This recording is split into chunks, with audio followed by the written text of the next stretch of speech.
Kevin's going between Cross Street and the Parkway. Beautiful. Oh, right after you. Go by him, come back. He was wind blowing snow. Besides,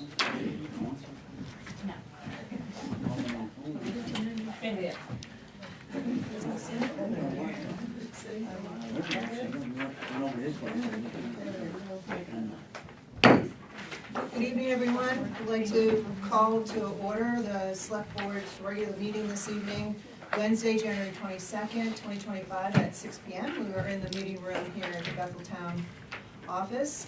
We do have a quorum. We have a full board here this evening. You're welcome to follow along with us. There's agendas on the table over there, and please sign in. So thank you. Next, will you please join me in the flag salute? I pledge allegiance to the flag of the United States of America and to the republic for which it stands, one nation, under God, indivisible, with liberty and justice for all.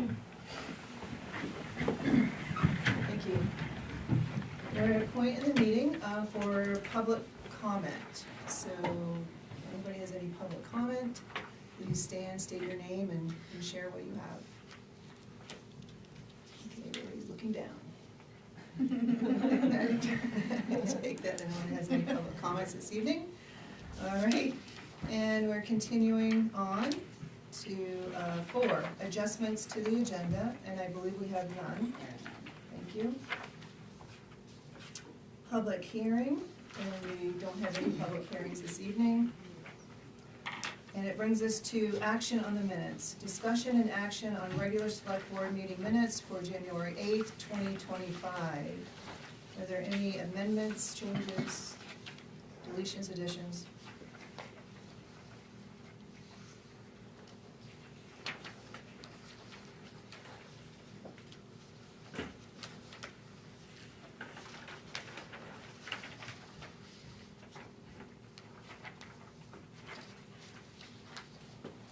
Entertain a motion to move approval if there are no questions.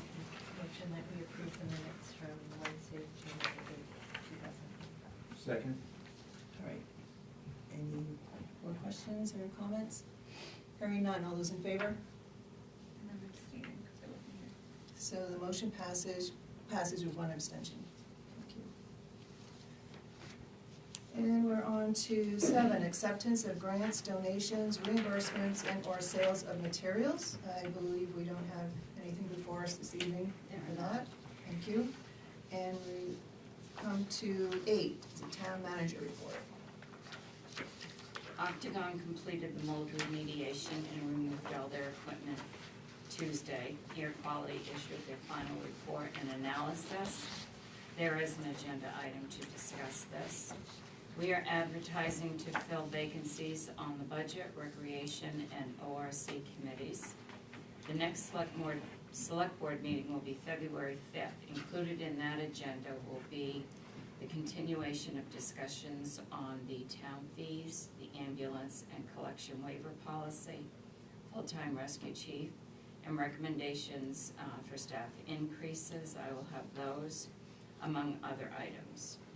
Maine DOT will be conducting a scoping meeting regarding the proposed Aroma Joe's Coffee Shop on Mayville Road in Bethel at 9 a.m. Tuesday, January 28th at the Bethel Town Office Meeting Room. The purpose of the scoping meeting is to discuss the application and expected traffic impacts. The meeting also serves as an opportunity for the municipality to highlight concerns that may not have been addressed in the application. Any concerns with the proposed development not related to traffic will not be considered at this meeting. The Solid Waste Committee for Bethel, Newry, and Hanover is scheduled to meet Tuesday at 10:30 a.m. at the Bethel Town Office Meeting Room. We are glad to be back at the town office location and gradually getting things back to where they belong. The wastewater treatment plant December monthly report is included with your packet tonight. The rescue building has experienced frozen pipes again yesterday, and that was for the third time in recent weeks. Community Energy was called yesterday. They did come right over. And right now, we're in the process of getting some quotes for some of the preventative things that we are going to consider doing to prevent pipes from freezing. Thanks, Thank you. Sharon. Thank you. Is that something that's happened year after year? According to Dave, no. Interesting. This is the first year. Any other questions for Sharon? Tuesday, a meeting at 9 AM and then one at 10:30. Yes. The scoping meeting is expected to last about an hour. And has that already been for your planning board? No. It's part of the process, and where they are right now is with DOT. Okay, perfect. Where's that? Here, Oh, okay. No, but the Roma Joe's is. Across on the from Dunkin'. Mayville Road. Next to Family Dollar. Behind the dentist office. Where do you want to put it? Behind Next the to Family dentist office where the dog grooming was. Any questions for Sharon? And we can attend to any of those? Yes, they're all public meetings. We can only talk about traffic. Okay, the solid waste one is Tuesday, January 28th. Yes. They're both. They're both Same on day. Tuesday. Okay. All right, if there are no more questions, we'll continue on. Thanks again, Sharon. We're on to 9, board committee report, and we have none. Although we do have Sharon reference, we have Toby's report in our packet. And also, as Sharon reported, we do have a number of vacancies on our committees, so if anybody's interested, please feel free to fill out an application. If you want to learn more about some of these committees, you can look them up in the code and see what they're charged with, as well as attend any committee meeting, committee board meeting. They're all open meetings. On to our business items. And our first business item is Amy Scott, Program Manager for Northern Forest Center, and support from Northern Forest Center for Climate Readiness Planning and/or projects. And we welcome Amy, and I believe we're going to hear a little presentation from you. Yeah. True? Yep. Presentation might go a little too far, but something like that. Very informal. Yeah. Welcome. So I'm Amy Scott with Northern Forest Center. This is my colleague Laura Adams. Hi. Who is our Director of Community Investment. And she's going to give you a little overview from the Forest Center just to orient, and then I'll tell you more about what we're working on. Yeah, so very briefly, we're a regional nonprofit organization working in northern Maine, New Hampshire, Vermont, and New York, on basically revitalizing communities and supporting the forest economy. We do quite a bit of different kinds of things, but one of them in Bethel is we own and are renovating the Gehring House, if you've been over there lately. We're not here to talk about that tonight, another time, and I'm sure, I don't know if Amy's given you all a tour, but she is a great tour guide. But we also are looking at different ways other than housing to, to help out in rural communities. So Amy's going to talk more about this particular climate readiness thing, but we look to bring and support communities in many different ways, like, and I'm sure you're familiar with some of the ways we've done things in Bethel, but doing support for broadband, for example, or helping create community forests, which we've done over there for the Bethel Community Forest. So I think we might as well get into the, let's talk about this. I did bring, we do have annual reports if people want to know more about sort of the breadth of other things that Northern Forest Center is doing. You're welcome to take one of those. So the Climate Readiness Program is basically an opportunity for us to talk with you all, talk with the town and various people in the community about ways that we might be able to support climate readiness in a variety of ways. And we've left this very open because it really needs to be community-led, because every community we work with is in a completely different place, both with issues they're having, state of preparedness that they might be in, concerns that they may have. Every community is starting at a different point.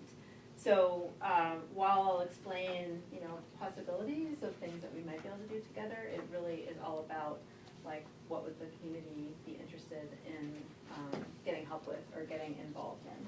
So just as a quick background, I've met with Sharon a couple of times about this, and I've met with the Conservation Commission and communicated with them also to just kind of find out like, well, what's going on, what are some issues that are popping up. So I have, that's where the conversation has started so far, and the next step was, okay, time to go talk to the select board, give a little more information, and then kind of see from here what the recommendation is from the select board in terms of like, okay, who should we talk to next and where could we go from here? So just from a process and context perspective, that's where that stands. So basically, we have grant funding available in the form of both direct funds for some of our staff time, for potential consultants, and for potential project implementation. So we have some resources and some capacity and some access to people who are experts in various things related to climate preparedness.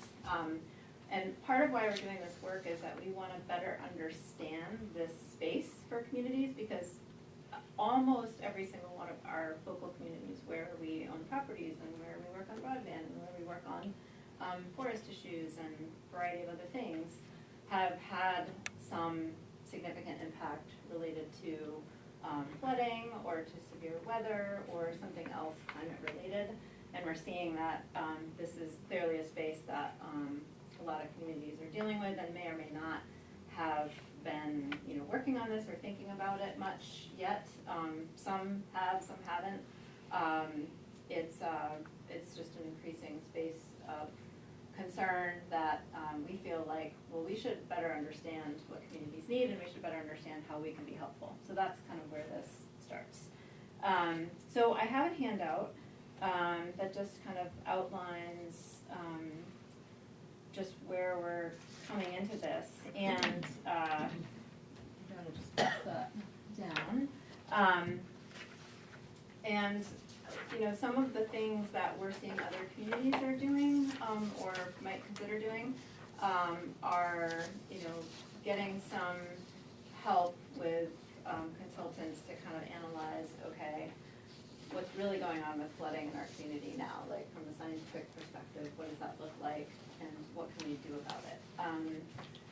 And others might be about kind of looking at development patterns and how that might play into being ready for severe weather events, that kind of a thing.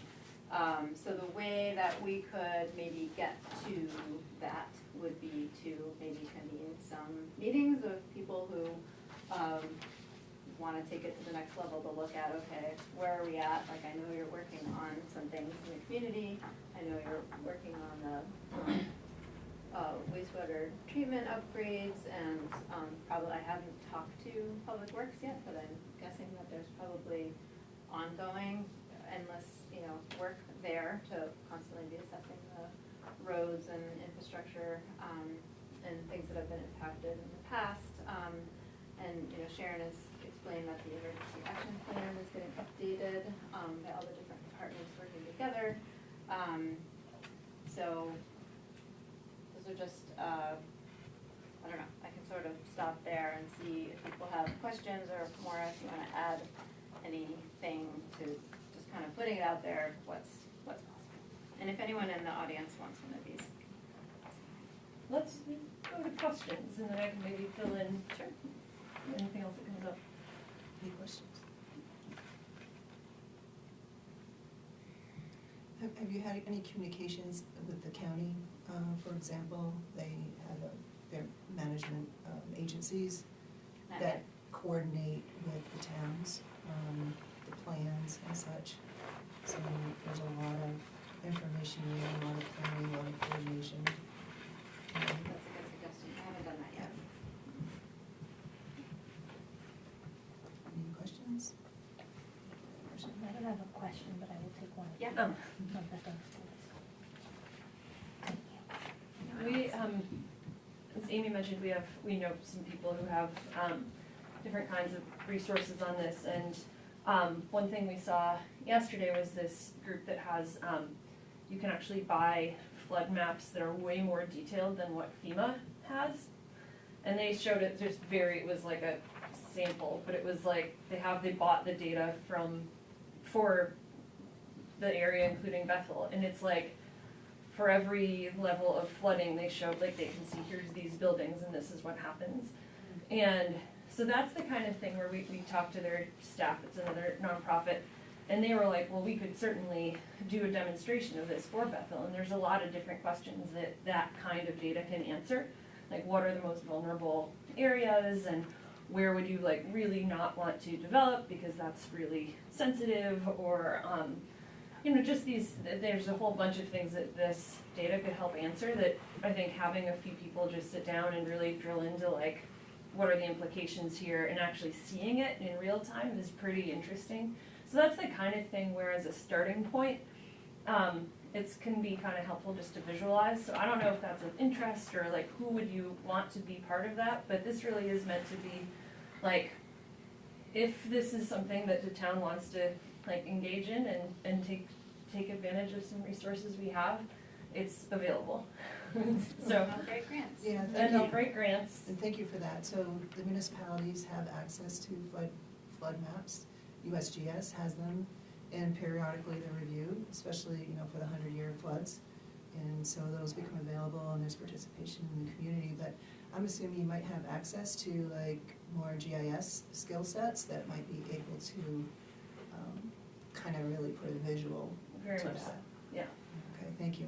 Chia, do you have a question? Yeah, I did, sorry, Are you guys trying to, like, set up a committee here? Are you looking to have, like, a physical location to do for things? So I'm just trying to figure out what the general idea of presenting the select board is, sorry. Oh, well, you know, I can go out and sort of like talk to people one at a time, but really, if the town is getting connected to the, you know, capacity and resources that we have available, it really needs to be the town that wants that. We're not just gonna do it without the town sanctioning it and opening that up. So a committee potentially, or like an advisory group or something like that. It could be, you know, not everyone needs to sit down and get deep into the weeds of it, but if there was a small group that did that and then kind of came forward and said, okay, you know, this is what we propose, or what we'd like to do, or what we think would be most helpful. And again, it needs to be, you know, community driven. I have a Yeah. question. How much, like, funding do you have for these types of projects? And are there examples of other communities that have taken advantage and, like, what they're doing with it? Yeah, it's not a massive amount of money, I would say, I can't remember offhand. Let's say about $25,000 worth of, like, consultant time, then plus whatever our time costs. Sure. But, you know, consultants can charge a lot, but like a big fancy hydrological study might be like, I don't know, but this is the kind of thing that we would look at, and we're looking to also find, like, what tools are available at lower cost. We don't wanna go out and hire some expensive consultants if we don't have to. So it's not a ton of money, but it's also not just like $500. Sure. What other towns are doing, we're just getting into this, but I know the town of Gorham, New Hampshire, they've been pretty proactive on all of this, and they were looking at getting a hydrological study to really map out and understand where water is going. They're interested in actually acquiring land as Attenuation zone. attenuation zone. So, like, we're just gonna move this over here. So we could put some money toward helping with that process of identifying and securing the land. They are wanting to do some public education around like flood proofing your homes, like getting furnaces off the floor, and, you know, making your space. Electrical boxes and Yes, things yeah. like that, what you can do to safeguard your home from. There was something else we were talking about in Gorham, I thought. Was there something, I can't remember, me and Sarah went. I was gonna bring that. Yeah. We went to the emergency EMA. management training for municipal officers, but one thing that I remember from that meeting was and I forget her name, but she's our. Very nice. Yeah, but she said that Bethel doesn't have a river gauge, and that, so we don't We were have, doing the same like during that storm last year, we weren't able to collect the data like that Gorham did. Gorham had great data, and they never 'Cause they have one they above never that. reached Yeah. flood stage in Gorham, and yet we were like decimated by that Yeah. storm. And they said And so there's technically no- we never reached it because they Well, never because that's reached the only Oh my data they God. have, Yeah. but we don't have a not a rain gauge, a river A gauge. river How much does a And river gauge cost? I'm It guessing sounds like it it's should be more a than ruler. 20. I gotta put a ruler in there. No, I think it's, it's continuous Yeah. reporting. It may be Huh. quite expensive, I Yeah, don't yeah. know. But it's also good to know just kind of like the timing of when the river does flood Yeah. and what could have potentially contributed to that Mhm. flooding and what didn't contribute to that flooding. It's all helpful information. And then, and I sent the presentation, the Telstar, a group of Oh, yeah. Telstar students did they use the Gorham data, I believe, in their presentation, which really doesn't apply to what happened, but, That's all there is. yeah, that's Yeah. all they have. So I do think like us having more data about what the river's doing here would be probably very beneficial to us, and so that we prevent things. Yeah, if we can look at levels and if levels do change over time or if they're exactly the same, both of those are really valid and important. Yeah, in addition to what we already have, Yeah. because we do have some. So a question I have, so the program, it sounds like you're just starting to initiate on this program. How long do you think will be available? I don't think like tonight we can say, yeah, we want to do this. So how long do you think the program is going to be open and available for towns to participate? Well, I think we're kind of at the point now of just wanting to figure out, like, does the community wanna work with us or not? And so, within a month or a couple months or something like that of discussions would make sense, cause I think we have a couple of years at this point.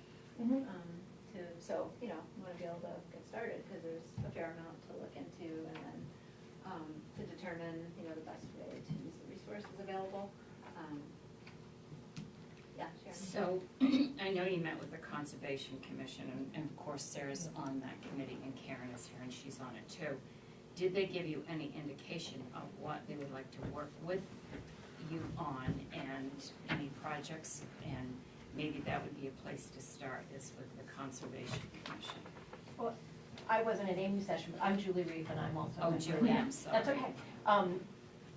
Sorry that I couldn't go to yours, Amy, but before we met in person, we've got the energy audit that John Snell just completed and are working on that 5-year plan. And when we talked about the flooding, and this was at our December meeting, I think, and it was very much in everybody's minds, and given how many departments in town are affected by that zone, from wastewater to ambulance service to school district buses and everything, we thought this might be more than the Conservation Commission could handle, and that maybe a group that had more representation from other town departments might be better suited to work on this flood issue, specifically as a climate readiness factor, so that we could focus on energy conservation issues right now and make the most of the audit that we have in hand.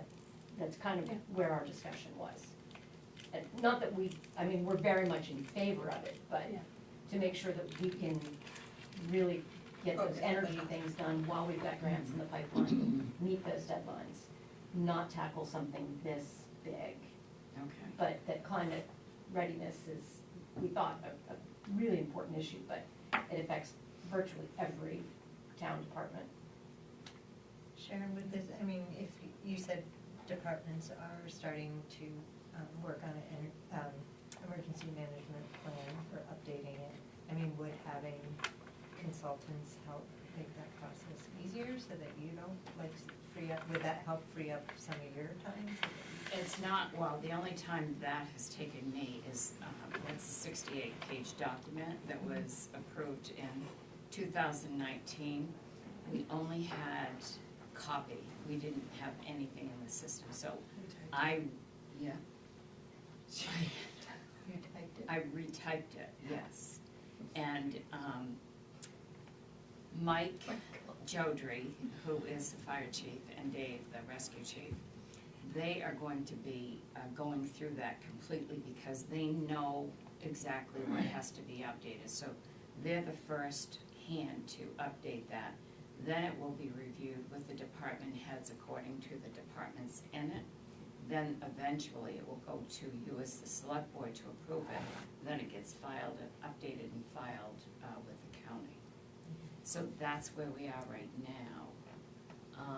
So maybe just letting, whether it's Public Works or Toby or Jodry, know that there is potentially support if they see something as they're going through, like, hey, it would be really great to have that weather gauge or that river gauge or whatever it is, that's just an example, to just let us know so that we can.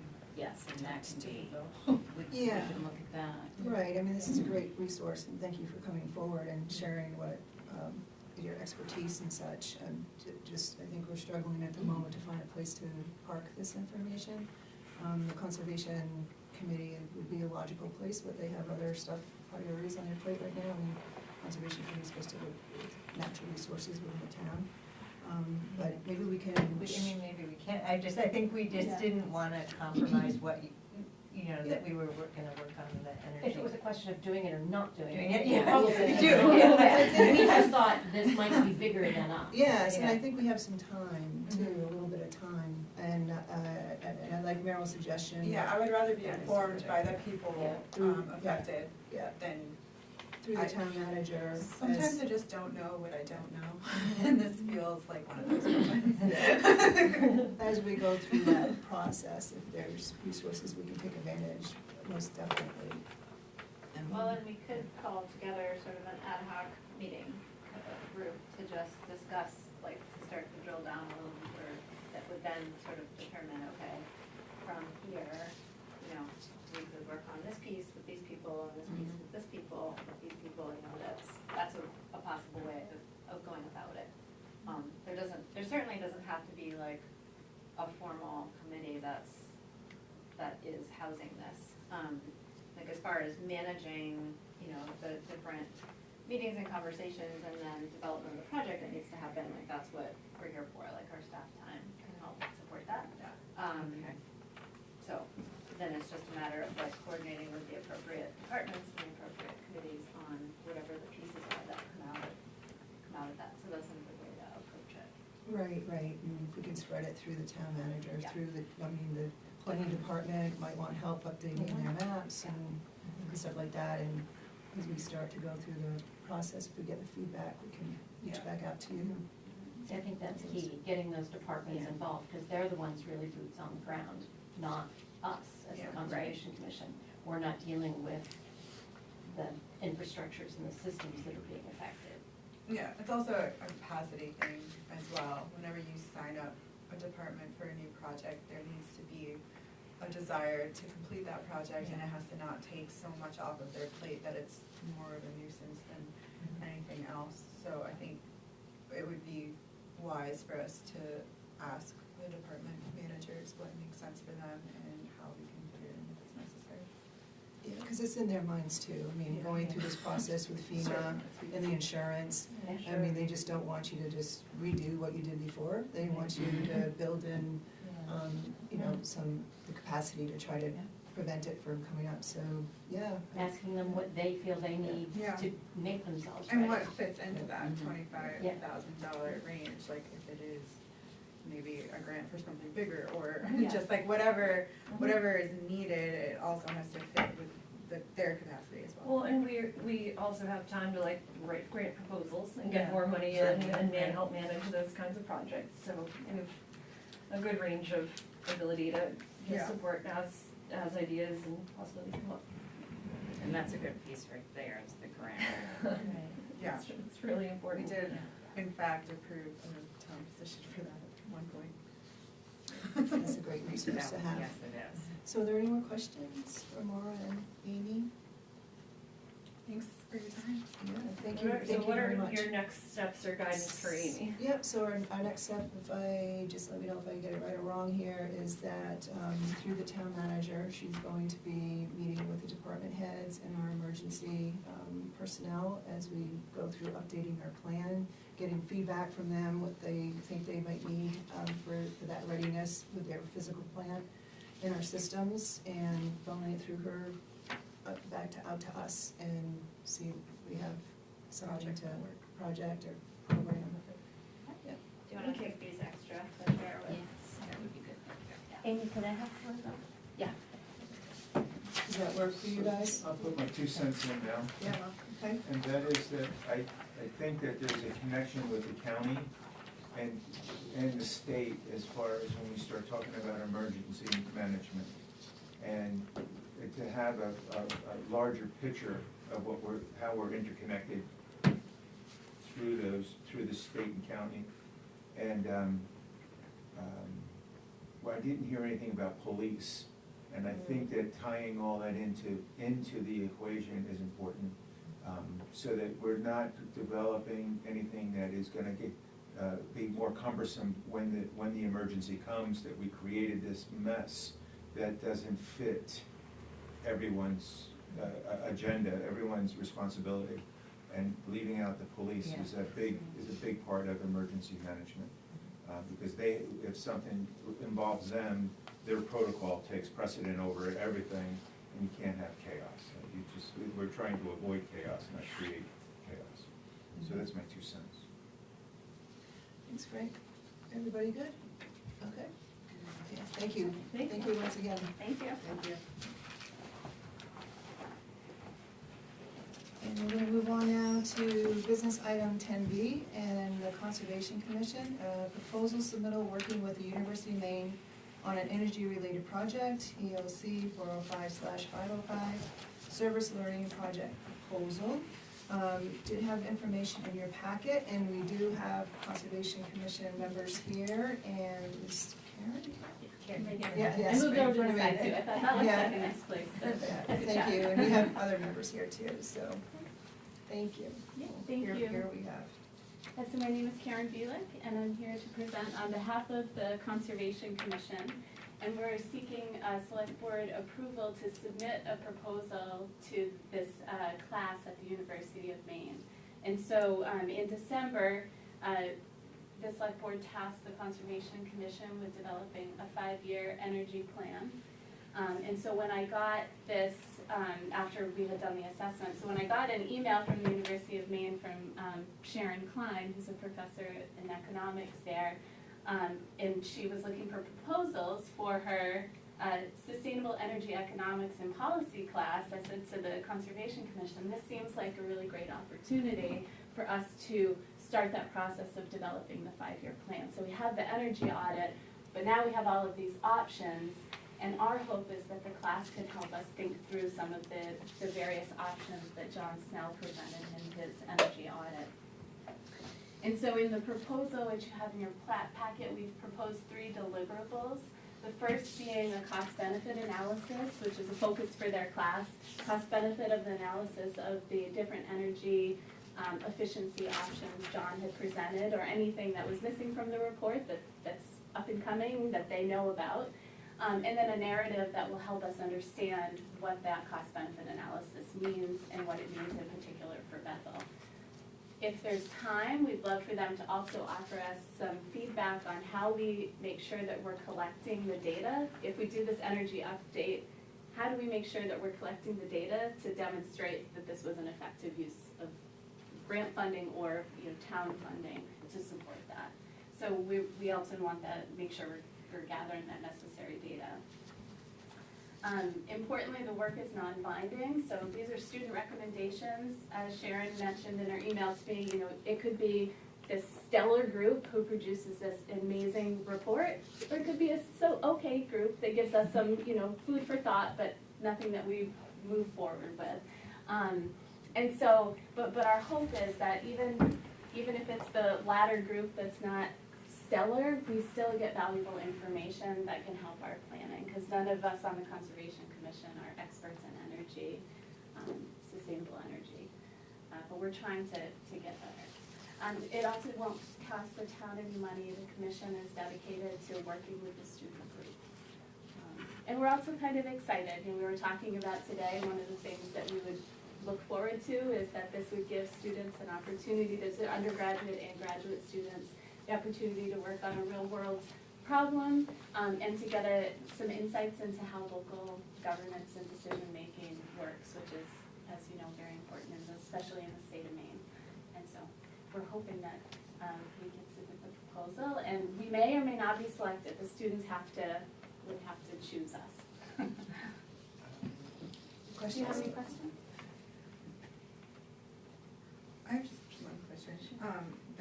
The class that you're submitting this proposal to, is it like part of a specific degree program, or is it just a prereq that anyone with a varied interest can take? I don't know what the prerequisites are for the class, but given that there are graduate students in it, I think it's probably a more the 405, 500s are the more advanced classes at UMaine, so I think that it's probably in their degree program. Cool. So they have some background. And Dr. Klein, the cost benefit analysis in particular, she said, well, I have to do that as part of our class, so Yeah. they'll have her guidance on that piece as well. And the commission is okay with being appoint people, and, I mean, you would work through the Doing town all the manager, but you would do the heavy lifting. Yes. Okay. Yep. And I'm glad you specify that you're not quite sure what product you're gonna get at the end, but any product can help. Yeah, So- exactly. So that's, that's a good understanding. Yeah, and I've worked a little bit with Sharon. I used to work at UMaine, and so I have experience with student groups, so I have a good sense of the full range of what we might. You got a couple of we might teachers get. on that board. I would support them doing this. I think it, gives them an opportunity to move forward on this, and it's always good to work with students. Maybe they'll want to move here. At the very least, it'll get us like motivated to keep. I make a motion that we approve the proposal of the project to University of Maine. To work with the commission through the town manager. Yeah, to work with the commission through the town manager. Yeah, that's fine. I'd second that. She like that word salad. Any further questions for the group? Maybe kind of halfway through it, you could give us a little update, see how it's going. Yeah, that would be wonderful. Any other comments, thoughts? Hearing none, all those in favor? Right. All right. And the motion passes unanimous. Good luck Thank you very and much. thank you. Yes, and we'll be sure to update you in a couple of months, hopefully. Appreciate that. Thank you. Okay.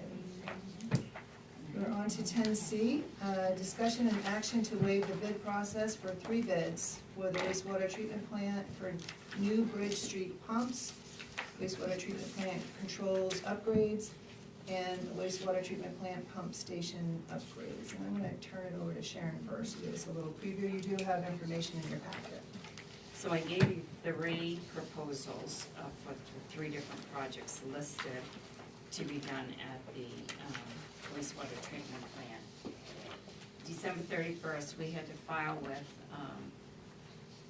ARPA to show what we had for projects that we would be continuing with that have to be completed by December 31st, 2026. These projects here, the total cost is $228,597.22 for these 3 here. And that is $400 more than what we have left, so we would use $400 from our funding to complete the project. And that will use the total, excuse me, of the $289,512.03 that we received for ARPA funds in 2022. What I would like is for Toby to explain these 3 proposals and why he needs these three things. And what we're asking is, in order to get these projects started, is to get the bids waived. It's, some of these things, it's not very easy to get more than one quote from. So, if it's okay, I'd like to have Toby explain what all three involve. Sounds good. So I'll start off with the pumps for Bridge Street Pump Station. The pumps there, original pumps that were put in 2004, so they're 20 years old. They've been refurbished once. In the last 4 months, we've had to pull them pumps like 4 times for problems with them. And we just established a new inspection program for our pump station pumps. It's never been done before, that they get pulled at least on a yearly basis and inspected. These pumps are in pretty bad shape when we did pull them and looked at them. So, yeah, they're at the end of their useful life. Basically, it's going to bring that station back to life, and you should have another 20 years worth of service out of a new set of pumps.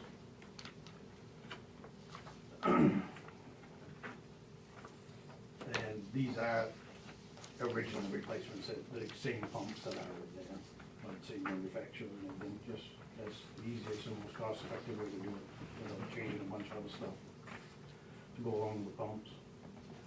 And the cost on that one is the $18,846.60. That's the first one in your packet. The next one I'll go with is the wastewater treatment plant controls upgrades.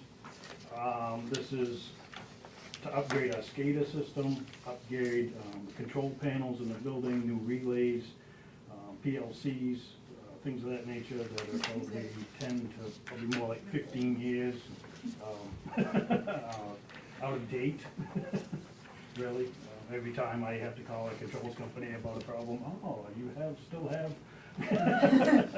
And all of this stuff that I'm dealing with has kind of been on the back burner with the previous superintendents down there too.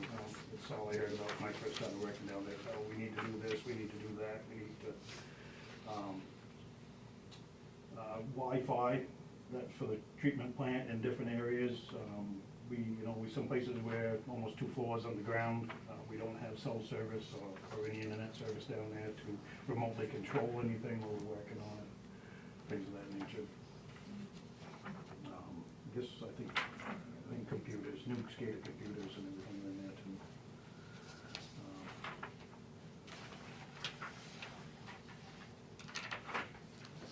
Second one, yeah, that one is the 162,000. And then the pump station upgrades is the other, well, there'll be a little bit in Mill Hill. We're rebuilding the pump station itself at Mill Hill, but the controls, a lot of that stuff, the relays, things of that nature is still in that same obsolete kind of category. And the same thing with the other 3 pump stations. Basically all the PLCs, the relays, new power battery backup systems for them. They're not a one of our pump station control panels actually has a battery backup in it as of now. They kind of just let them go and never replaced them and things of that nature.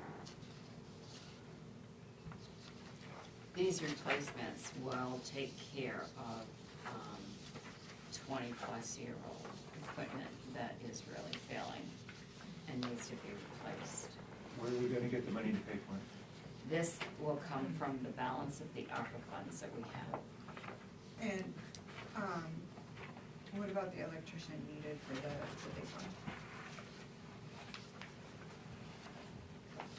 one? And the clarification. There's no electrician either. These quotes are done by our current control company that does all our work on the controls. They are all certified, everyone certified electricians. Oh, so they're doing the installation too? No, I think I read exactly what you're gonna do, not that I can go to it right now, about what you did. But I believe it says there'll be no need for an external electrician. Oh, it says that on the 3rd one, and then the clarifications on the one that's 162,850 is the total.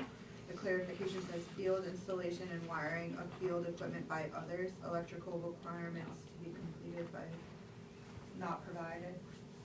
That right there, we would have to hire that out. electrician. Yeah. Do we have money somewhere for that, or is it something that we should just expect to have to deal with at one time or another? Whatever we need, we would be able to put in the budget, Okay. that we're working on. This seems like a no-brainer. Yeah, no doubt. Toby, what are you gonna do when you don't have to change the little knobby fuses anymore?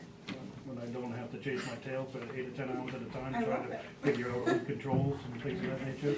I don't know, Jane you might Fonda. work on safety things, actually run the plant. Yeah, man. And a quick question, Toby, on the xylem, I'm not sure how to pronounce that, but on the xylem quote, that looks like it's the parts and pieces. Does that include the labor to install it? Yes, this is supposed to be Or will you do it? complete install. Okay. On the pumps, is Yeah. that where you were at? or- No, the silence. On the xylem. The xylem, the pumps, yes, we'll install the pumps. Okay. That's what I thought, that's great. So I make the motion that we waive, should we do it separately or can I just both of them up? Let's do them separately. Okay. I'll make the motion that we waive the bid process for the submersible pumps, 2 submersible pumps for the wastewater treatment center. I'll second it. We have a motion and a second. Any other questions, comments? I just have one other question, Toby. So a lot of these have to do with controls and such, and the Northern Border Grant is gonna be working on the control building. Will it be in conjunction or after or before? Kind of in, She's talking Oh, sorry. to you. He doesn't have his hearing aids in. so many of these from the Wilson Controls has to do with controls and the relays and such. The Northern Borders Grant is gonna be working on the control building Yes. a lot, so they'll be in sync, right? I mean, will this happen before or Well, after, or this, in conjunction? a lot of this stuff is just going to be still,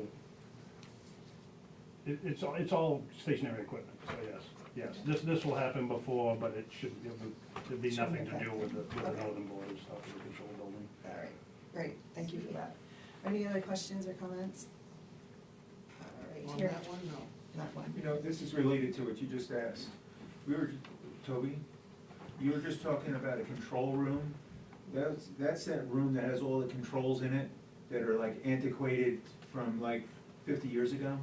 Yeah. That's yeah. that building? So I'm in the right building, right? Yeah. And we've talked about that whole building is, you could put everything that's in that building in new circuit, I don't know if there's circuits, but it would be a quarter of the size and it would be modernized. Yeah. Is that what you're doing now, or it's a piece of it you're doing? Yeah, there'll be no downsizing, it's just basically the internal components. Using the same?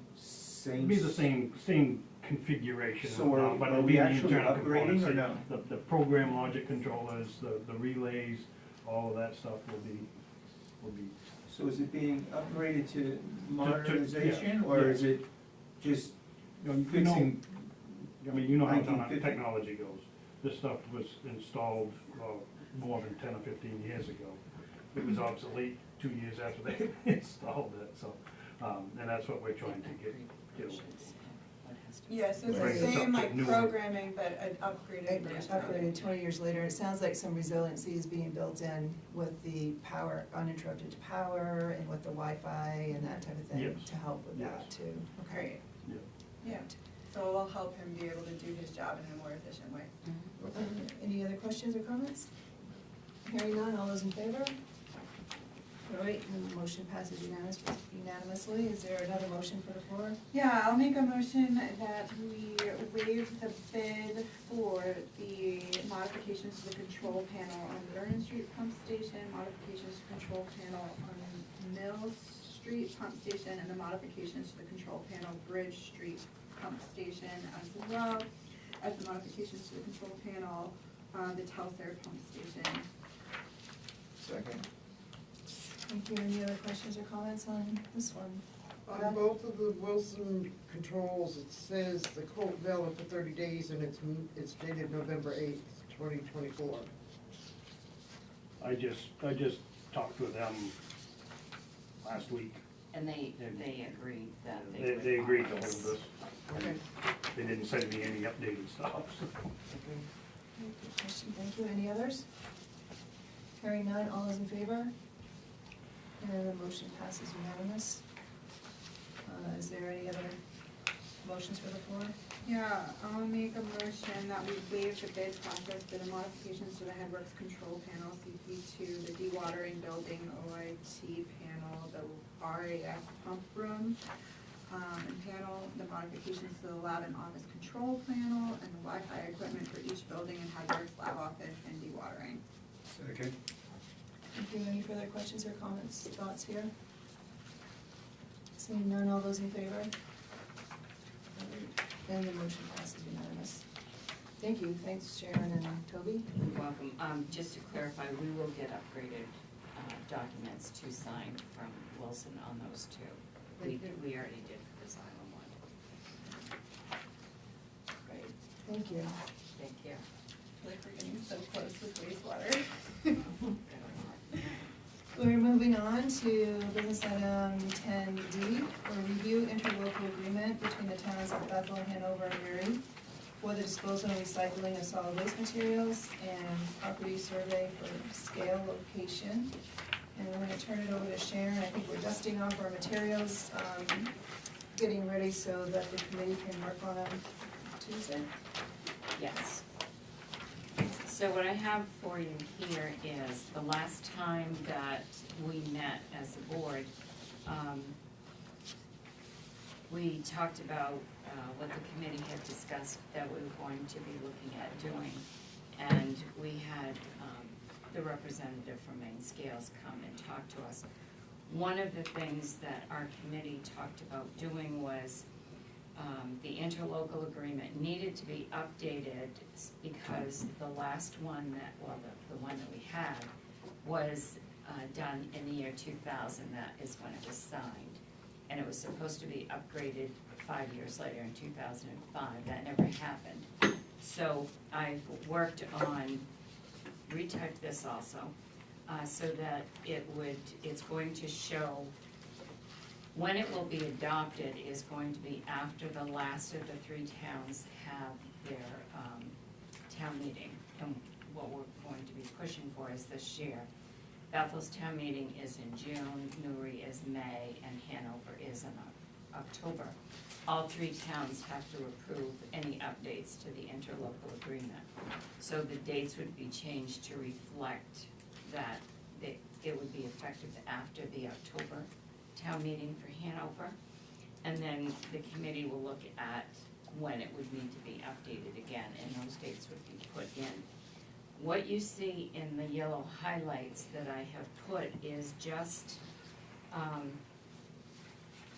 language that, major language for grammar changes has been striked through, and then the language replacing it. So the correct term now for selectmen or boards of selectmen or selectman is actually select board. So I've gone through and changed those.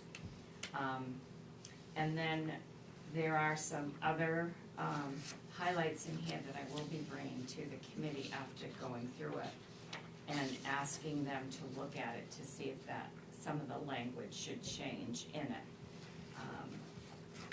just for more clarity. And before I meet with the committee on Tuesday, I will be putting the allocation of costs. I highlighted that, but one of the things is right now, what we talked about was when the dumpsters are picked up, there's a cost sharing, the charge to the three towns, percentages, who pays for the disposal.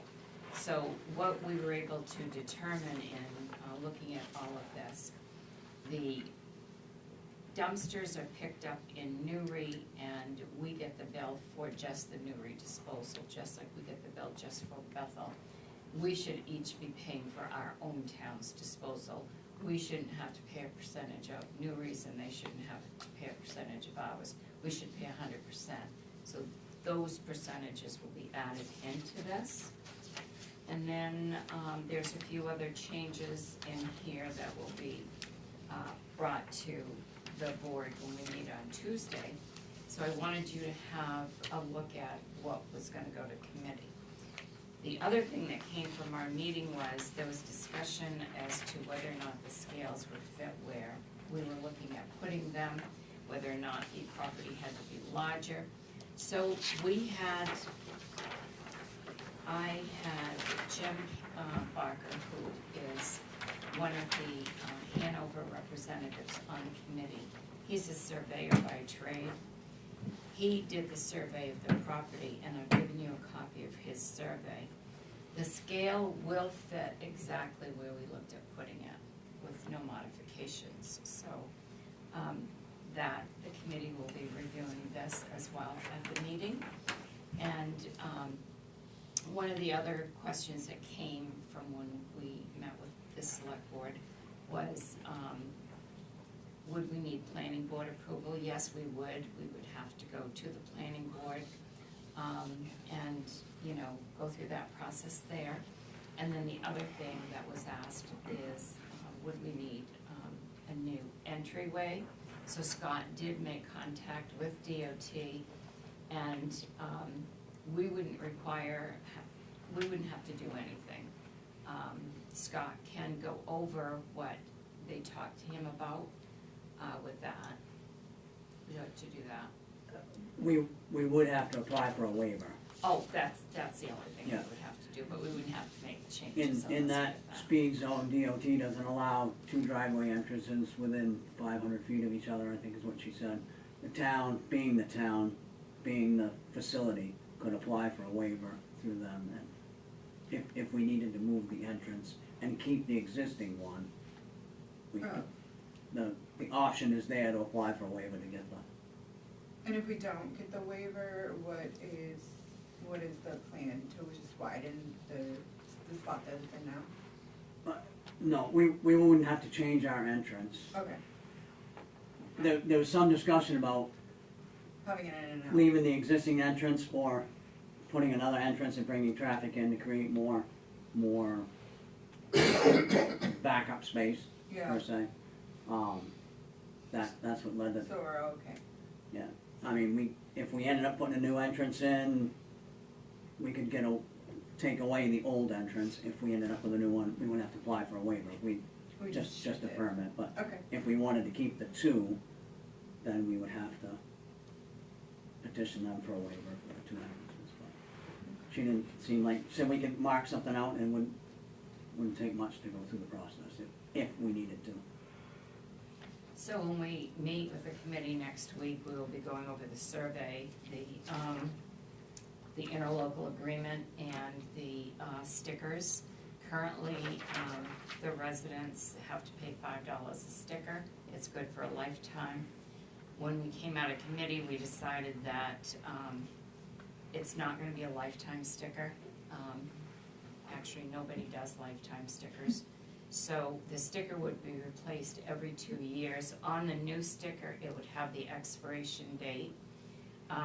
Residents would have to go to their own town halls to get a new sticker. Every time it expires, new color ones would be issued, so there would be a different color every time.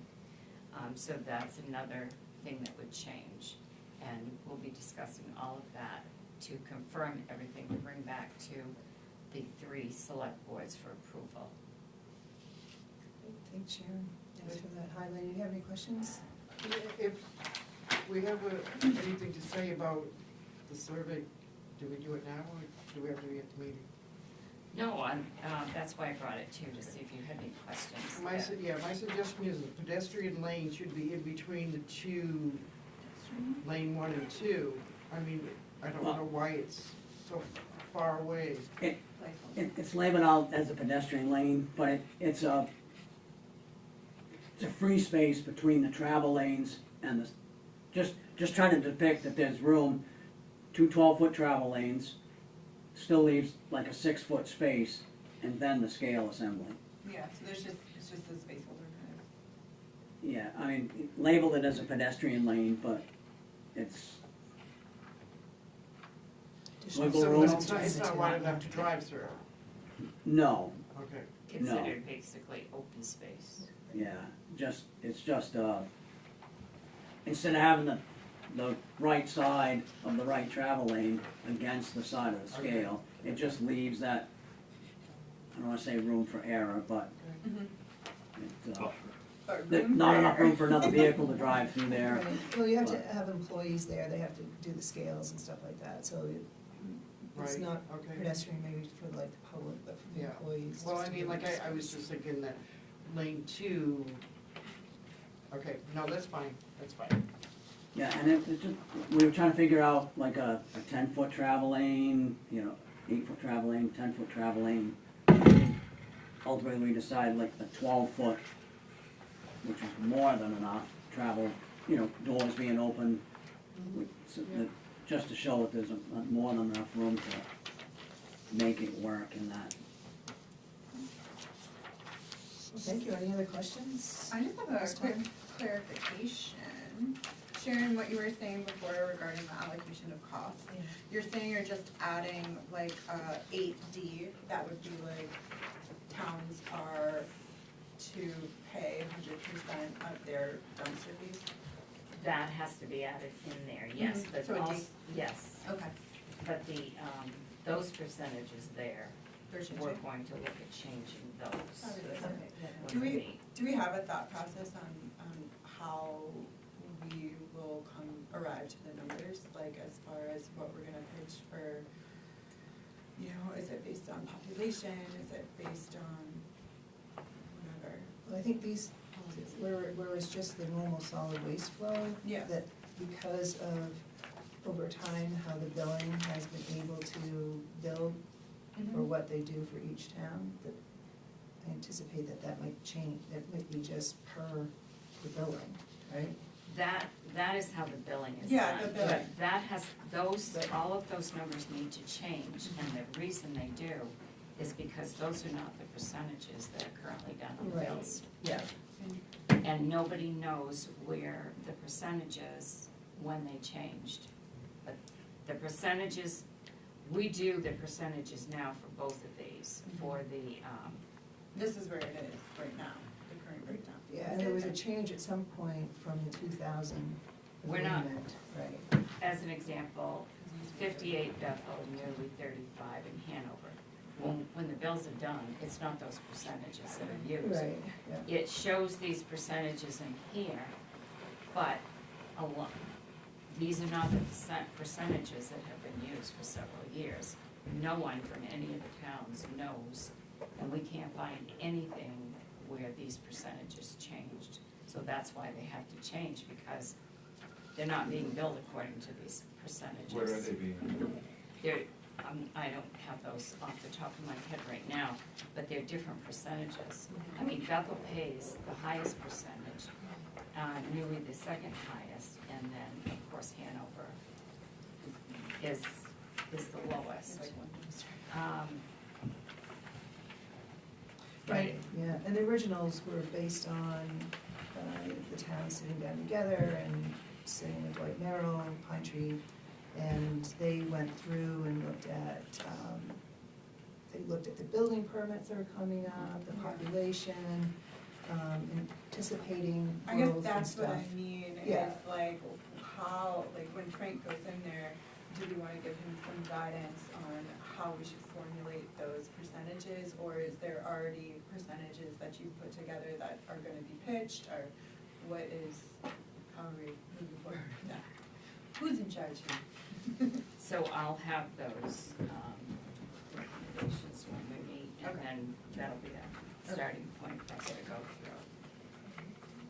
Cause if it puts us in a worse position, I kinda wanna know. The fees for different items are the same in all towns, correct? What do you mean? Well, That like people tires. pay? Tires and, yeah. all Yes, that. we have the fee schedule that we're gonna bring back and finalize next meeting. So, doesn't matter what town you live in, you pay the same to drop off a tire, and to dispose of anything else. I feel like there was something about how they made the percentages in a document. I have to go, didn't they like work on a spreadsheet or something, or was that something else?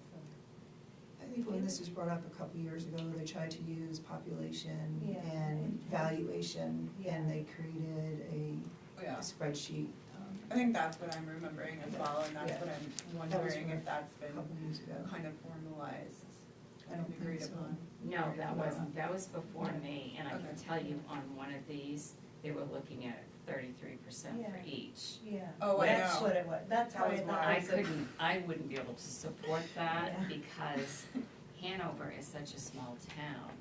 Yeah. And, for them to be charged 33% would be Yeah. totally Okay, unfair. And I that's did what look at, that's what I remember, I did look at Hanover all seemed of too those. high, and then when you said Yeah. it's low, I was like, I yeah. remember Hanover being No. too high.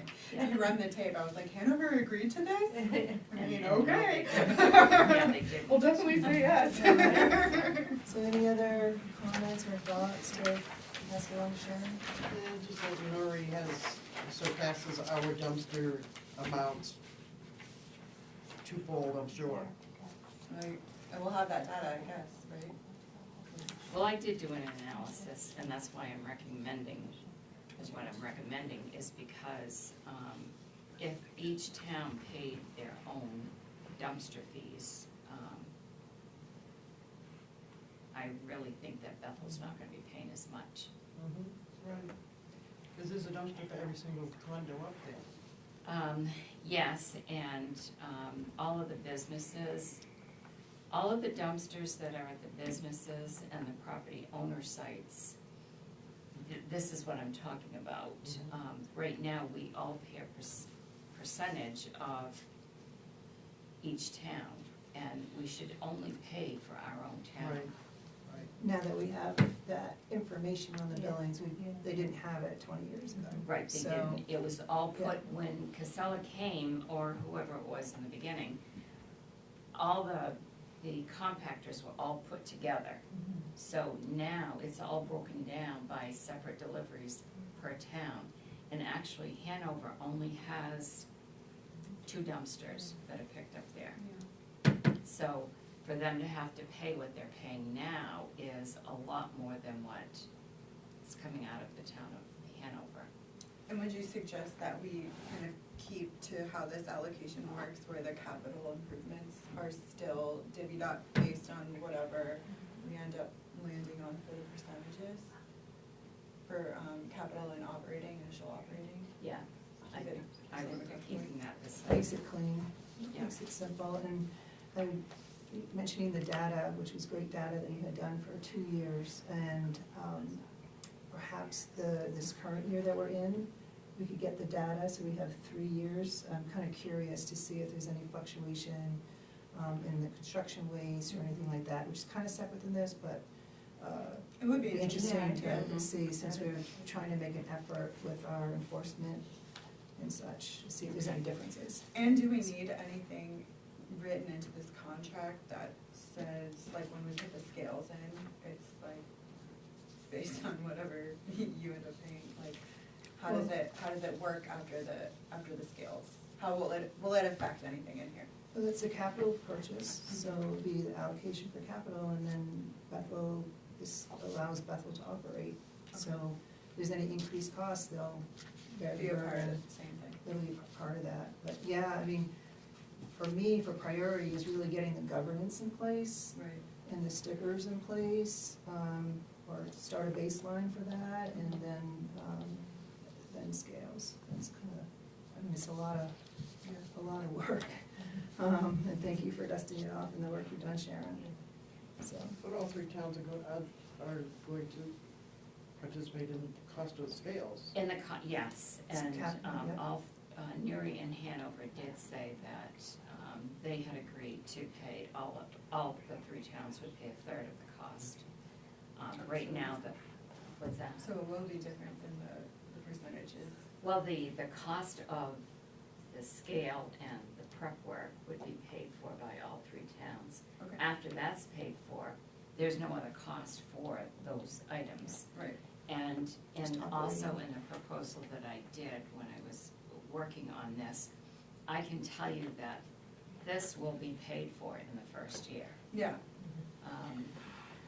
It'll pay for itself in the first year. No, I'm totally for scales. I just want to make sure there's some clarity as to how the purchase will be divided, and if it's based on the percentages, which by this contract, it would be based on the percentages unless we have an agreement with them that it's a third, which I would be stoked about personally. All right, if there's nothing further, we'll thank Sharon, she'll go to the committee, and we'll go back from the committee. And Frank. And Frank, thank you, yes. We're on to 10E, post-remedial mold test report discussion.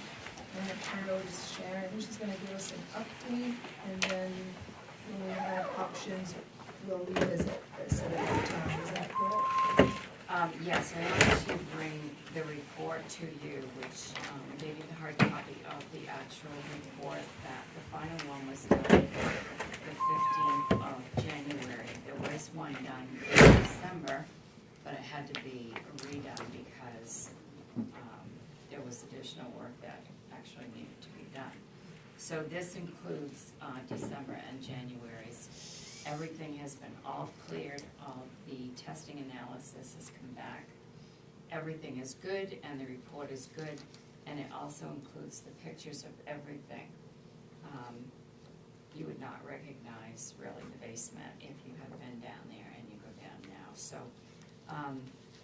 it took a while, it took twice as long as we anticipated, but the finished product is done and I think we're satisfied with it. Yesterday, Octagon came and they removed the rest of their blowers and they took down the plastic. Today, Scott and his crew came over, they put weather stripping on the basement door, which it needed it because the cold air was coming up. They unpackaged our 2 dehumidifiers that we bought. We have a plumber hired who is going to be installing our two dehumidifiers now. And when I come back for the next meeting, I will have a list of everything that was highlighted in the first report from air quality that we got, of the recommendations to help take preventative measures. And I just wanted to hear from you tonight as to what other information you wanted for us to look at, because I think we need, what we'll discuss at our next meeting is what steps we're going to take. One of the big things is if we're going to use a portion of the basement for storage, we really need to establish what they call like a clean space that would include walls, floors, and sectioned off from the rest of the basement so that we could establish that as a storage area. So that's one thing we would talk about. The pellet boiler and storage bin, we're working on that right now to get recommendations to bring back, because there is work that needs to be done to the storage bin to prevent the dust that we saw comes from the storage bin, and we have good feedback now. Scott met with BJ for Maine Energy last week, and we also met with Reggie Brown, who used to do installs for Maine Energy. We know what the problem areas are now with the storage bin and what needs to be fixed and maintaining it going forward. So that will all be brought back to you next week so that, we can go over that. But if you have other suggestions, you can let me know. But that will be on the agenda for the next meeting to go over all of that. Including moisture control. Yes, that was all on the report, the recommendations. Yeah. So what I'll do is I'll put together like a list of all of those things, so you don't have to keep filtering through the report. And then we can talk about those things. So that would include like maybe some work outside the building? Yes, that would there was keep work water from outside and inside, Yeah. how to That- prevent that water water. from, getting into the building that comes in now. It's our time finally. Good. You all good with the update and our path we're gonna take? Yeah. Okay. Thanks, Sharon. Great, thank you, Sharon. Thank you. All right, 10F, select board discussion with ordinance review committee, ORC, code reviews. And we're hoping maybe, Jimmy, you might have a list what you guys are working on, give us a little update.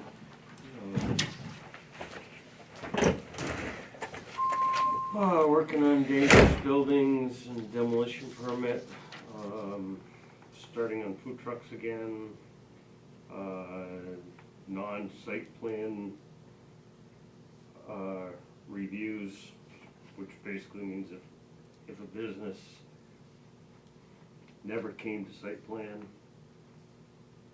because they've been around forever, things change, or they want to do additions or upgrades or whatever, right now there isn't anything to say that they need to come to site plan, because there's no amendment, because they never had a site plan to begin with.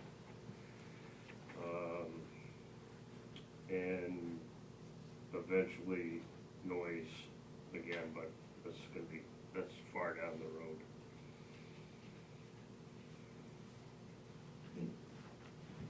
Thank you. On do you have any outlines yet on any of them, or can you get us any outlines? The one we're working on the most right now is the dangerous buildings. And in dangerous buildings, it's like a nuisance dwelling kind of situation, or? Yeah, sort of. If a building's been condemned or is hazardous, if somebody wants to tear down a building, you need a demolition permit. What constitutes that? What are the other towns doing that are already in that stage? So is demo permit gonna be kind of folded into it? Yeah. And it may even be as simple as using the building permit that says, is this a building permit or a demo permit? So you're not getting a second sheet.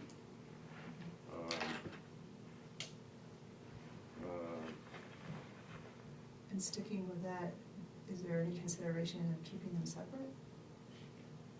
Yeah. Yeah, it's still so early in the stages, and a lot of towns wrap them together. Like you can fill out the same form? It's the same form, which box do you check out? Sure. Because it's basically making sure, when it comes to a demolition permit, would be making sure that water district's been notified, the CMP's been notified, you know, what hazard stuff has to come out. Who that person is, does the person that's tearing you down have permission from the actual owner? So the priority is the priority work that you're doing, you kind of gave us in that order? Yeah, we're on the dangerous building stuff right now, and started kind of looking up things on the food trucks again. Gonna pull all that back together and see where we're at, together all the old stuff. Okay. Plus we have the one that you gave us, Yeah. so that's like number one. Do you expect to be ready for a town meeting for the nuisance dwelling? It's so hard to say. I mean, you literally go down so many rabbit holes trying to figure out, does this work? No, this doesn't work, but part of this does. Who's doing it? We're not gonna rewrite the book. Sure. Let's use somebody else's if it works. Some stuff does, some stuff is more in depth than we wanna go. Yeah. And it's that way on all the stuff. I mean, Portland's got a good food truck, but that's way more extensive than we wanna do.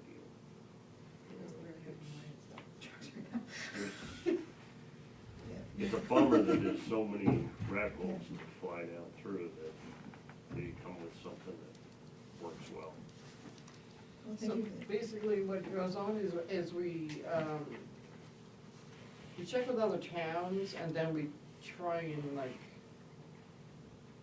see what parts of which ones are gonna work for Or us. applicable, yeah, no, I understand how the ORC works for sure. I just was wondering if we could expect to include it in warrants, or maybe it just needs more time.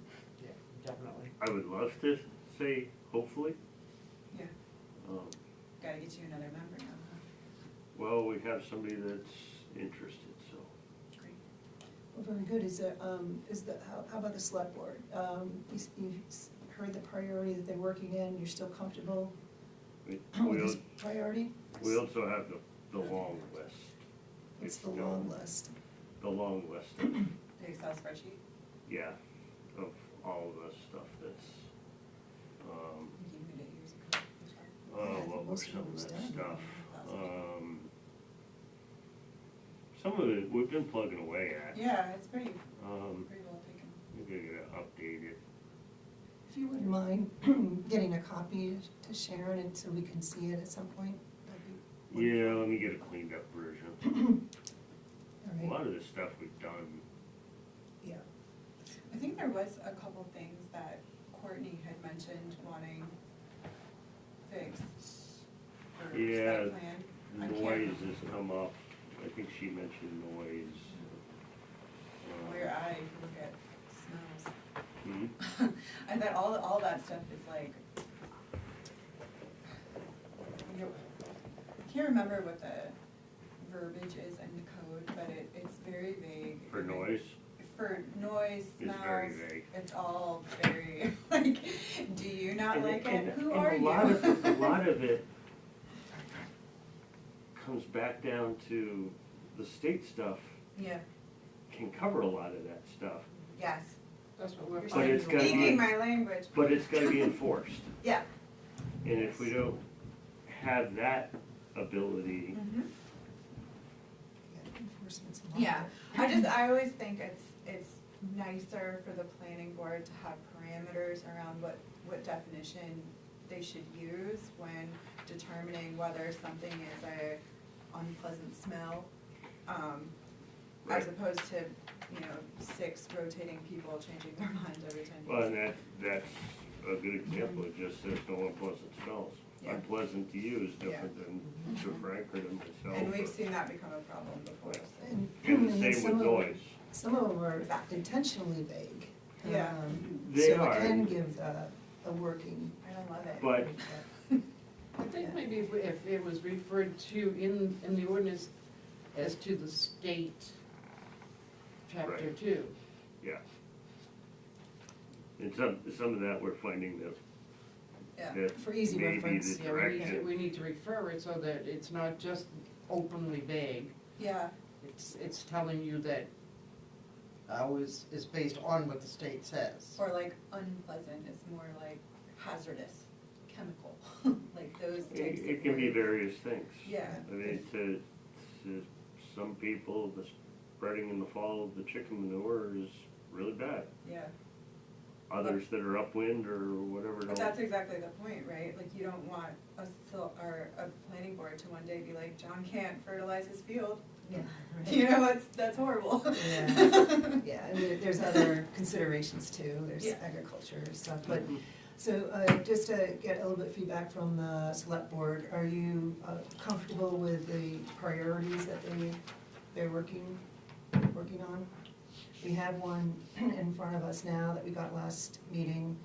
We're looking at the dangerous building demolition permit, food truck, the non-site plan reviews, noise. The ORC is gonna look to clean up whatever larger list there is, so we can see it. So I don't know if you have any feedback. You all good with the priority? I only Have them complain keep when I going? look at things. What's that? I said I only complain when I look at things. So it sounds like we're all Yeah, comfortable with are you- ORC. Are you, I mean, how are you? Yeah. No, I just wanted to I'd love to hear other understand, because people's- we're to be, working with them and giving them guidance, and we don't wanna be hit blindsided, and, I think- they wanna be working on stuff that is gonna be helpful, so it's just a conversation. That's the important thing for me, is just like, as long as things are helpful to the community and supportive of businesses, then I can be for them. I think a demo permit is super valuable. I'm very supportive of that. The other things I care less about, but I understand why people want to see them. I guess we'll see when there's words down in front of us, if it's something that could be helpful to the community or something that could be hindering. And there's some things that are on that list that on the state level, Yeah. there's gonna be changes coming that, so we're gonna, a lot of jibber jabber comes in saying you guys gotta deal with this stuff, but we're kind of waiting for, see where the state puts, What do you mean? like, there's a few things, one of them being SRTs. The state's looking heavily at that. Yeah. But that's on your longer list. Yes. That's on the, that's after the state figures out what they're gonna do. They're. Yeah. I'm just trying to narrow down our Yeah, focus. there's some stuff on that side that's gonna possibly be some major changes, so there's no sense in Yeah. trying to write something now on that. I mean, we're already seeing that Let the other communities marijuana fight those legal literally battles. changes at least once a year, if not twice a year. Well, I think you're on a path, and it's supported by the select board to continue forward on it. Yes, as you start to develop some of these, that if you get to an outline place, it'd be great for us to see an outline, I think, so we can kind of take any twists or turns if we need to, and do any adjustments. So thank you very much. If there aren't any questions? Do you have any questions? Yeah, do we just have a bit of clarification of what you mean by outline? I mean, because when an ordinance is written, it's drafted, it's presented to the select board anyways. So what is the outline that you're talking about? Yes, yeah, so there's like the, before each of the paragraphs, there's applicability, there's, you know, what are you thinking about how it's gonna apply to food trucks, what kind of food trucks?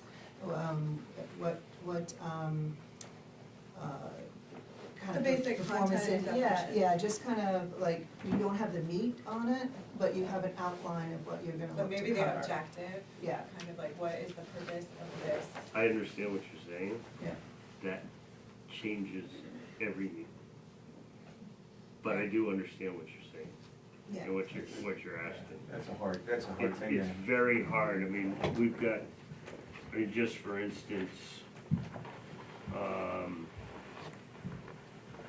Shouldn't think the purpose would change that. the one on condemned buildings, which is probably gonna be more leaning towards dangerous buildings. I mean, we've got one, two, three, four, come on. 11. And we got 13, 14 different links that we start spreading out from there. Okay, do these work, do these not work? Who's compatible to us? And it may be as simple as, like, Auburn's got a really decent one, and it may be as simple as using theirs. Right, so, I mean, as you churn, I mean, you're gonna have an idea of what's, When we who's gonna get fine further tune. in, Yes, yes, yeah, yeah. It's not in the No, early stages, it's way down the Understand. line. but it's another checkpoint for us to have a review, so we're all on the same page, and give you some guidance, Yep. Wonderful, anything else? Okay, hearing none, we'll continue on, thank you ORC, and thank you Jenny. We're on to 10G, accept the resignation of Aaron. Ostrich. Thank you, from the Ordinance Review Committee, and you have his letter of resignation in your packet. I'll make that motion. I'll second. Thank you, any other comments or thoughts? All those in favor? And it passes unanimous, and we thank Aaron for his service. We're up to warrants. So discussion and action on accounts payable warrant 2025-57 in the amount of $108,953.25. And I'll move that. Second. Do you have any questions?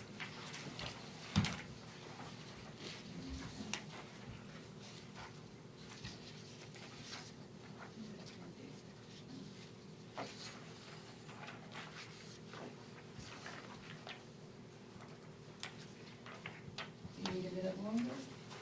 I'm ready. You ready? All right, hearing no questions, all those in favor? And it passes unanimous. On to the second one.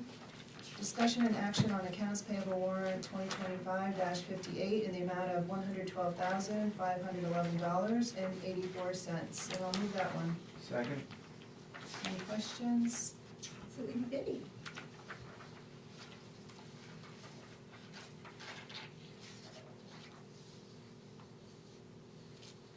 Hearing none, all those in favor? All right, did you vote for? I voted yes. Thank you, sorry, I missed it. Yes, it's okay. That's unanimous passing. And thank you for the payroll warrant, Sharon.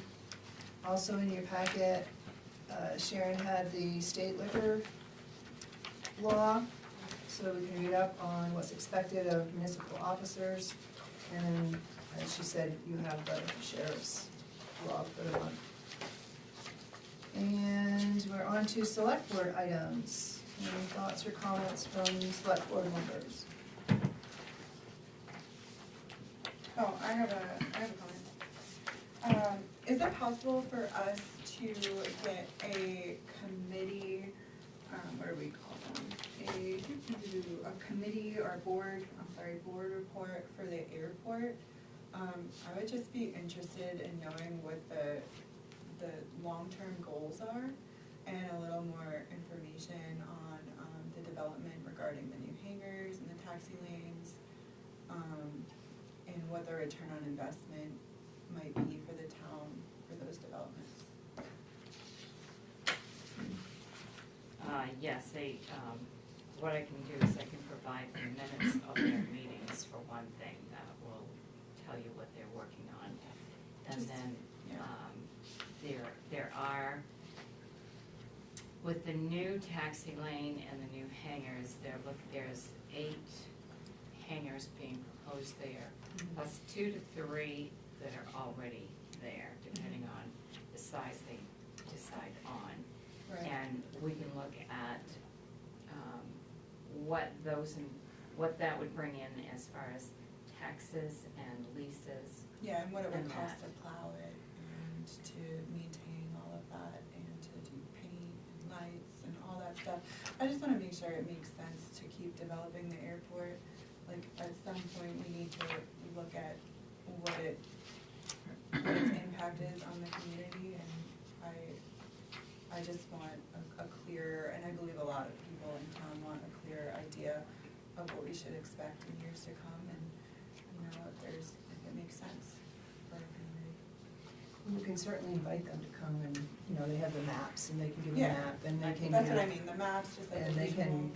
they can I answer. think it would be good. Randy was in here in one meeting and gave us that, with the expansion, with the diagram, and went through all of that as far as the expansion, what it looked like, and that.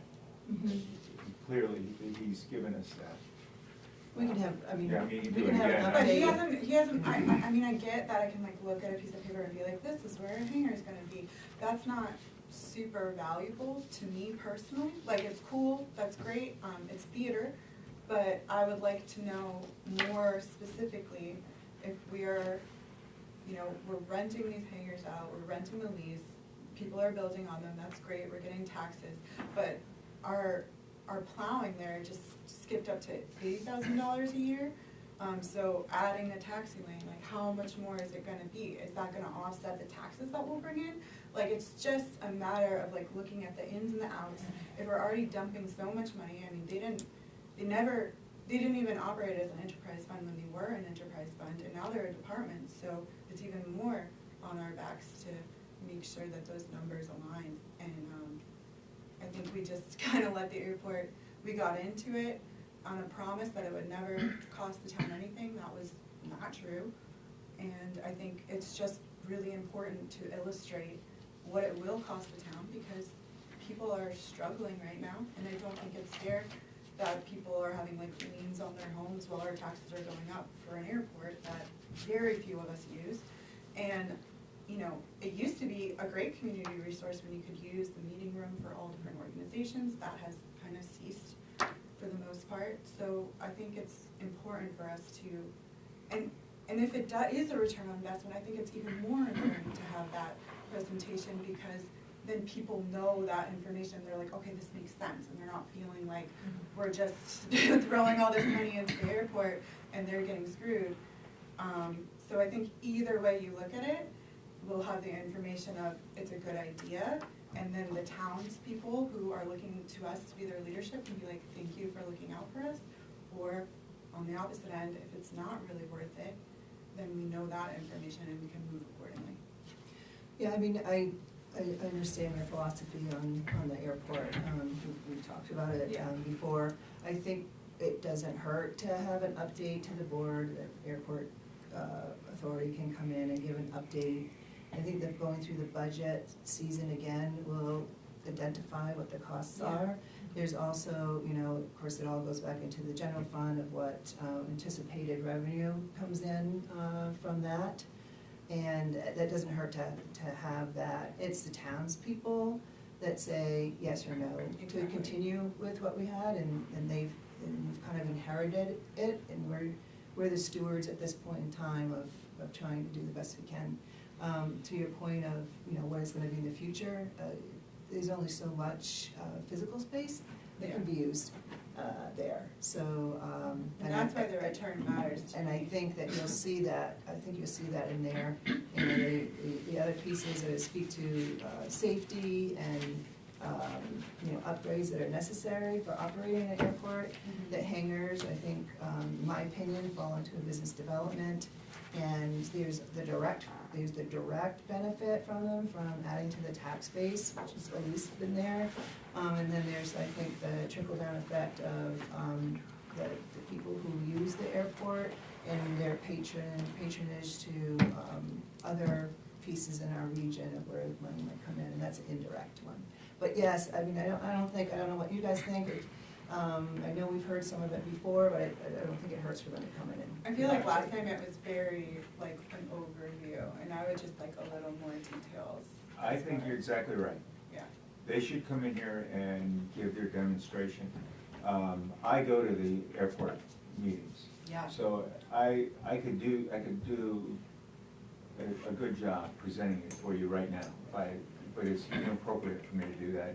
It would be appropriate for them to come in here and give their analysis of what's going on. Yeah, because I do read the I will minutes, say this, what we should know now, that as far as a municipal airport, it is a premium airport in the state of Maine.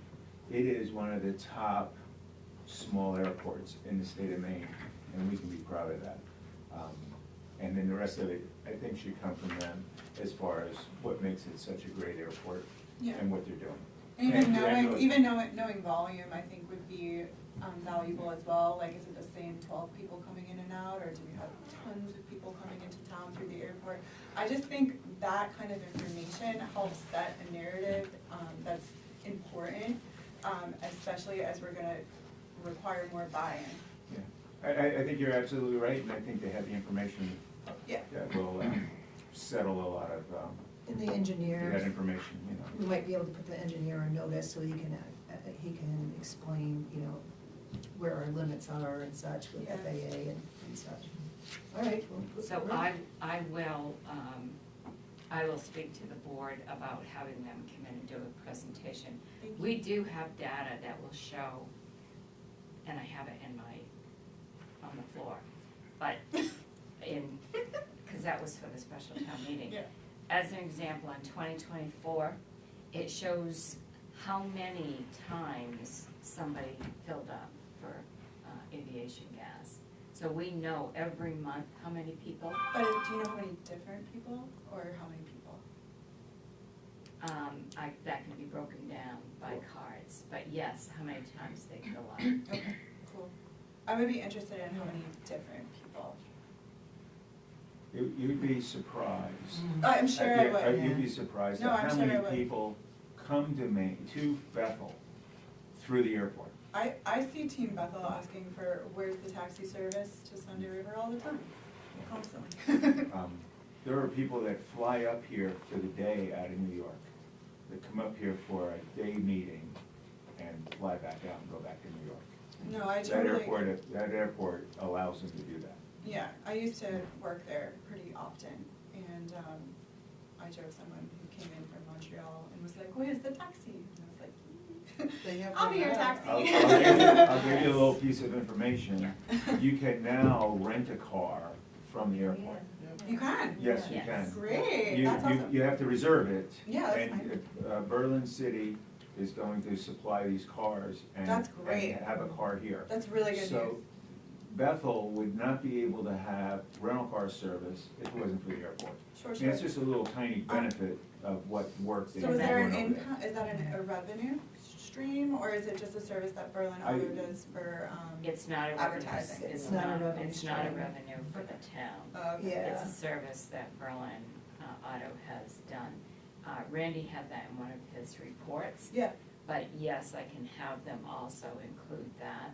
I'll ask him to put together an agenda of what they will so yeah, update us with. it's great, but then it's also, I'm assuming it's from the airport exclusively, or can anyone call? No, you and I could call in. I have could a call to yeah. go Yeah. to Suds. Anybody It's could good to call. know. That Yeah. is good to know. I mean, the Yeah. airport is a transportation facility, just plain and simple. Mhm. And it can only do what it can do. I don't think it's looking to be Portland or anything. That puts you in a whole new dimension. I mean, FBO, needing to have Mhm. full-time managers and. Sure, sure. They're talking about having charter flights coming in and out, bringing people in on a charter flight, which you can do now Which you anyway, can do but now, having Yeah. the service available. Yeah, I mean, I'm fine with all of that, I just want revenues to meet expenses. I don't even need a money-making experience, I just don't wanna pay into it, that's all. Revenues are not gonna meet expenses. That's exactly my point. Just like any other town. But revenues don't meet They don't expenses with exceed the in any PDW other town. or. Yeah, or but that's any a of the others. service that more than half Yeah. the community uses. And this is just By far. another avenue into the town. But I know, it's a little bit of physical. I know, I understand that philosophy. it's a It's tourism fine. thing, but we are the townspeople, we are the people that pay those taxes. So I think my opinion, as opposed to a tourist's opinion, is probably more valid. You know, it's great that they have a service to drive their private planes in and go to Sunday River and go skiing, I love that, that's awesome.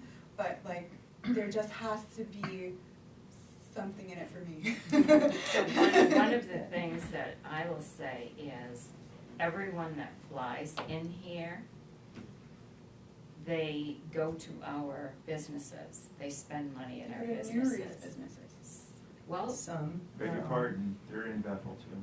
yeah, They're so, investing money in Bethel. we have a lot of restaurants in Bethel, We do. and. There is an individual that's here because of aviation in Bethel doing business and bringing a ton of dough into Bethel through the airport. And the airport wasn't there, he wouldn't be here.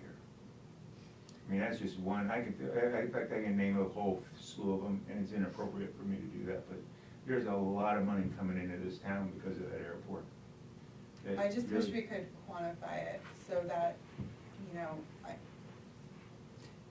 I understand where you're coming from. I'll see Yeah. what we can do to get We'll information. see what we can do, and we'll get an update to try and at least understand I'm it. just like more concerned about like seniors on fixed income and their taxes, like that is my concern. How And about we that's, talk like, being about that in the completely- budget, because when Yeah. we start talking about budget, there's a lot of items in the budget, if you're serious and if the board's serious about how much money we're spending as a town, we might wanna start looking at line by line as far as where we're spending money in the budget. Frank, if where you we wanna can cut doge out. the whole budget, I'm with you, man, Yeah. all the way. But I mean, there's, cause if you're gonna Not be you. if you're gonna be line item, you need to do each and every line item. Yeah, no, I agree, and I think like, you know, And that's why I with think it's the, The involved. budget's coming right, the Budget's budget, coming, we're around the yeah. corner, we're And weeks the- away yeah, from doing and the the- budget. and the airport, that's why with the FAA, you need to have a legislative body, Sure, which is the townspeople, Yeah. vote on this stuff. Yeah. And that's why it goes to there, and again, it's something that we inherited. and it's not to say that I'm against anything, it's just I want the justification, like I want to Yeah. know, like, That's if it's fair. great for our That's fair. community, Yeah. that's awesome, I Yeah. just, I wanna know how, why, when, all the things. Yeah. And I think you're right, I Yeah. think you're right, and when the information's there, it will be helpful. then the community together can be like, this is a good thing for us and not be so freaked out. Right. Yes. So are there any other items, thanks, Mel, any other items, Pat? I was wondering, because I saw your finger going like this, did you have something to say? I did some,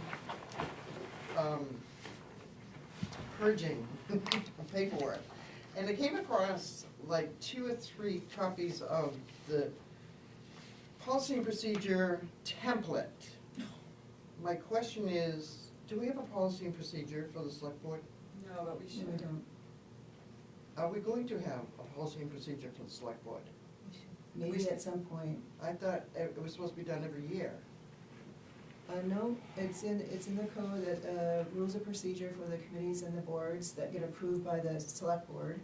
And I think this is on our list, our rather long list, to get to at some point. Because I know when I was on the planning board, we reviewed the policy and procedure every year. I think it's because of the difference between elected and unelected, maybe. Well, Well, they- they have rules of procedure for the planning board that they do review every year. Yeah. Right, Mhm. but the select board doesn't do that because of our terms? No, we 3 just, years? we haven't, we need to create one, Okay, and there's been some attempts at doing that over the last several years, and. I we know, I just had haven't 3 had one. copies of And I have even more from before, and, but I think it's on our list, it's Yeah. just down lower. I mean, But she we- is right, yeah. we should check and make sure it's not required, so we're not just. No. Is it in your code that you have to have? I don't policy and remember. procedure? That's it, just, I don't we think, just have to have one. I think we just, it's, Other committees. I don't know if it says shall or They may, do, but they're. I don't Yeah, know. but like, doesn't it say they adopt the policy and procedures of the select board? Not of the select I don't board, think so, no. no.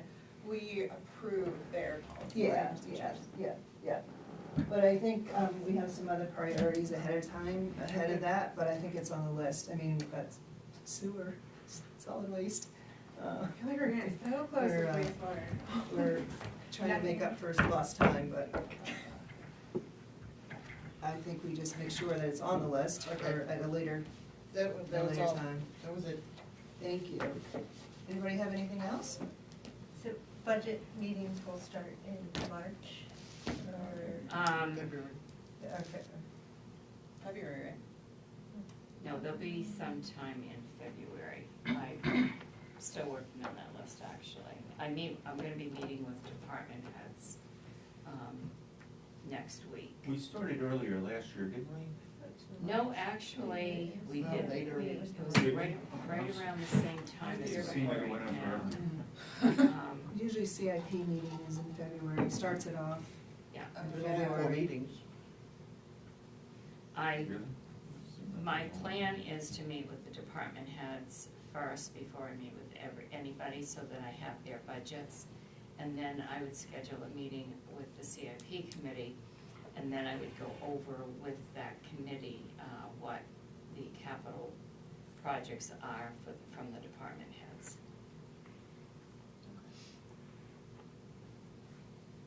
And then schedule budget committee meetings, after meeting with all the department heads and the, CIP committee. My daughter's having a baby at the end of February, so I may have, and she lives on the west, and she lives in Portland, Oregon, so. I was like, nice try, Sarah. I do have to disappear, but I scheduled my flight after the third, after our second select board meeting and before our March select board meeting, but. it is so I did like try to do it around our meetings, but then I panicked about the budget and whether I was gonna miss But I Well, we'll can't have the do, schedules fairly soon, and an idea of the schedule. I'll have that for the next meeting. okay, And if you have thoughts, you can just write them down and I'll say them for you, okay. I can't zoom in, right, yeah. not unless you're sick leave. Yeah, and unless State it of fits the emergency. emergency Yeah. piece of, yes, remote meetings. Jim, Anything else? Just an FYI for you to answer your question on rules, the select board is in code. That it has to do, to review its own bylaws. Yeah, review its own, yeah, Excuse me, rules and procedures. yeah, yeah, all of the boards and committees have it, yeah. So we do need that. Eventually, would be nice. I mean, So that's we what have it's a called. pretty much a procedure that Yeah. we practice. Did you ever have them? No. I think that, yeah, that matter. We looked for, like in the files for an old one, and we literally couldn't find anything. No, I did an outline of one, Yeah. I did an outline. I of did one this. too. Yeah, and that's it. We have And the Sarah blue did one. one too. Yeah, no, I remember when We you have did the one, code of when I ethics, first too. got on. Code of conduct, which is totally unnecessary. Code of ethics Yeah. is what it's called. Is that what you Code of got? ethics and code of conduct. Okay, is the yeah. same, Okay, so we have that That was for very later different. on. Anybody else have any other items? All right. Make a motion to adjourn? Second, all those in favor? Thank All right, you. thank you, everybody. You guys only have a Adjourned. couple things to sign this time. Anybody else? Very good for it. I want to bring it up. That's all Just you. have two warrants to sign. All right, you? I'm right side of the grass, so. That's okay. I was like, all I could imagine was like all the computers being all pretty and just rain pouring into them, and I'm just like, oh god. We can actually, either of us. I remember you saying that. Thank you. I could drop you off to your work for no problem. Is everything off right now?